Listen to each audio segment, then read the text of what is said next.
Salut à tous, c'est Carla Victoria Dolce Meta. Donc je vous retrouve aujourd'hui pour un nouvel épisode de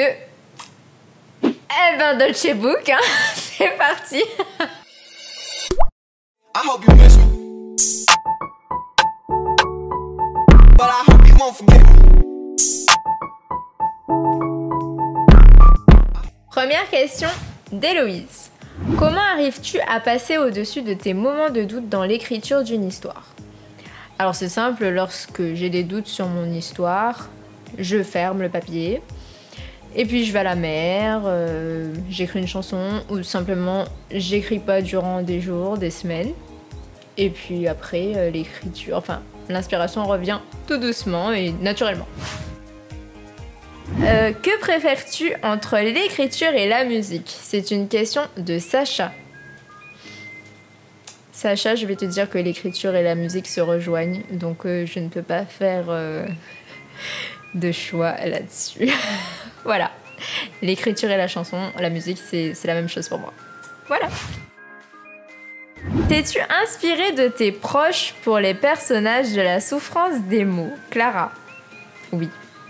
Je me suis inspirée de certains de mes proches pour certains de mes personnages. Parce que comme je le dis souvent, on a chacun de nous dans un personnage qu'on écrit. Comment t'organises-tu entre ta vie privée et ta vie professionnelle? Samantha. Ceci est une très bonne question, Samantha. Je mélange en fait ma vie privée et ma vie professionnelle, tout simplement. J'ai pas de... Enfin, je me suis jamais posé cette question-là. Parce que pour moi, c'est naturel. Pour moi, tout est fusionnel. Ma vie professionnelle et ma vie privée, c'est comme une fusion. Voilà. Ça se dit ce que je viens de dire, là? Mais est-ce que tu trouves ça logique, ce que je viens de dire?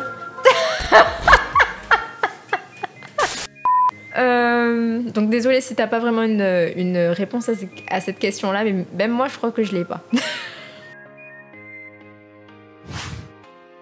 On passe à la question de Lisa. Dans un de tes TikTok, tu parles d'une histoire qu'on t'a volée sur Wattpad. Quelle était cette histoire? Alors Lisa, effectivement, j'ai posté un TikTok sur cette histoire, oui, sur Wattpad. Et c'était pas du tout La Souffrance des mots, c'était une toute autre histoire. Et quand j'ai vu une personne me la voler, me la prendre, j'ai tout de suite retiré tous les chapitres que j'avais mis sur cette plateforme. Et je n'ai pas perdu confiance en moi, mais j'ai perdu confiance en la plateforme. Alors je dis pas que Wattpad c'est une mauvaise plateforme parce que on peut lire énormément de livres. Après c'est plus comme avant, mais enfin du coup j'y suis plus depuis cette histoire-là. Mais après ça m'est arrivé à moi, ça ne peut ne pas vous arriver à vous. Après voilà, c'était une personne mal intentionnée qui m'a fait une mauvaise... qui m'a fait une petite crasse. Mais du coup, je me suis relevée et j'ai pas perdu goût en l'écriture. Et j'ai continué, voilà le résultat. J'ai réussi à écrire ma saga. Donc surtout, relevez-vous et même si on vous vole votre histoire, ne perdez pas espoir. Tout simplement. Alors...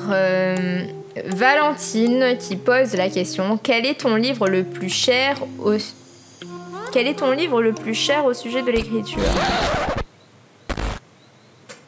Alors ça c'est pas une question. Attends, on va reprendre. Ça doit être: quel est ton souhait le plus cher? Alors c'est une question de Valentine. Quel est ton souhait le plus cher au sujet de l'écriture?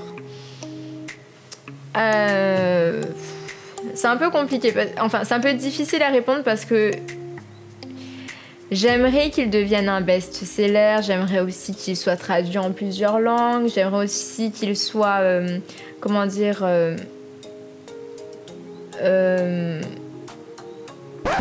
mince, qu'est-ce que j'allais dire?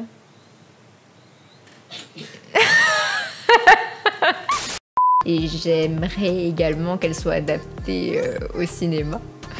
Donc voilà. Mais peut-être pour moi, le souhait le plus cher, ce serait de recevoir un prix littéraire. Une question de Thomas. Écris-tu dans la musique ou dans le calme? J'écris devant les vagues. La plupart du temps, j'écris devant les vagues.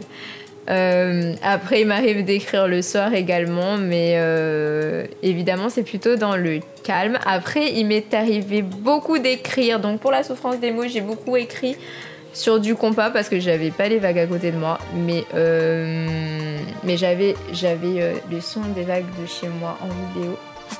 Donc, ça m'a beaucoup aidé. Mais j'ai également écrit avec du compas. J'ai écouté du compas et j'ai écrit mes livres sur du compas et sur la mer. Voilà, sur le son des vagues. Pourquoi as-tu décidé de mettre ta photo en couverture de ton livre? Une question de Clara. Alors Clara, faut savoir que les couvertures de base, n'étaient pas du tout comme ça.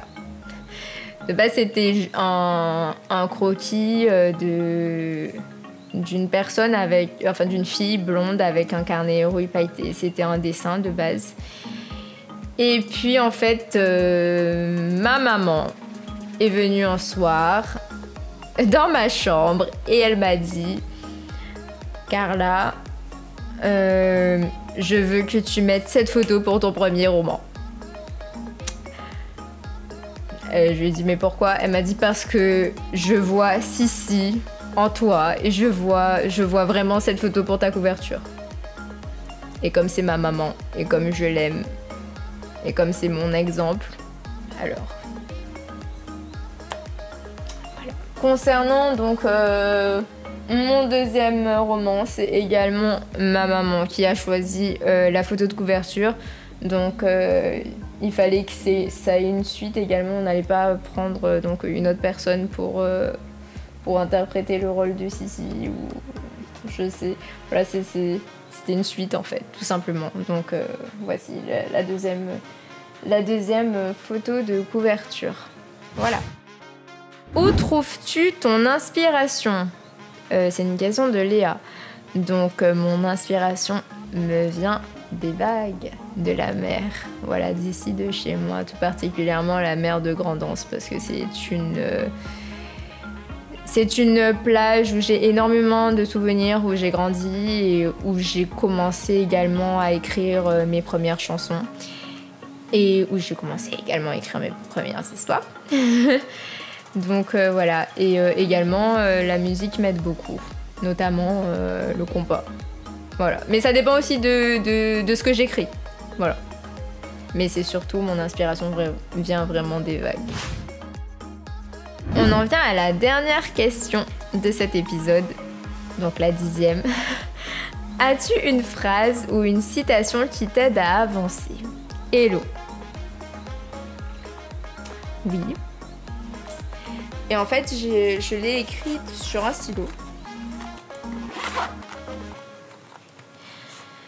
C'est So just keep the motion deep like ocean. Ça vient d'une chanson qu'on a écrite avec un ami très cher. Et cette chanson s'appelle Join Us. Et je ne vous dirai pas pourquoi cette phrase m'aide à aller de l'avant. Parce que c'est personnel. Mais en tout cas, elle reste gravée et elle reste avec moi en tout cas sur ce stylo depuis déjà 2 années. Donc voilà. Donc on en vient à la fin de cet épisode de Dolce Book. Ne vous inquiétez pas pour ceux à qui j'ai pas encore répondu aux questions. Ceux qui veulent me poser des questions, vous pouvez encore m'envoyer des messages sur Instagram. J'y répondrai également en vidéo. Vous pouvez également commenter en dessous de la vidéo. N'hésitez pas donc à vous abonner, à liker, à commenter. Et je vous fais de gros bisous. Love Zot. Bisous de Dolce. Ciao, ciao. hope you miss me. But I hope you won't forget me.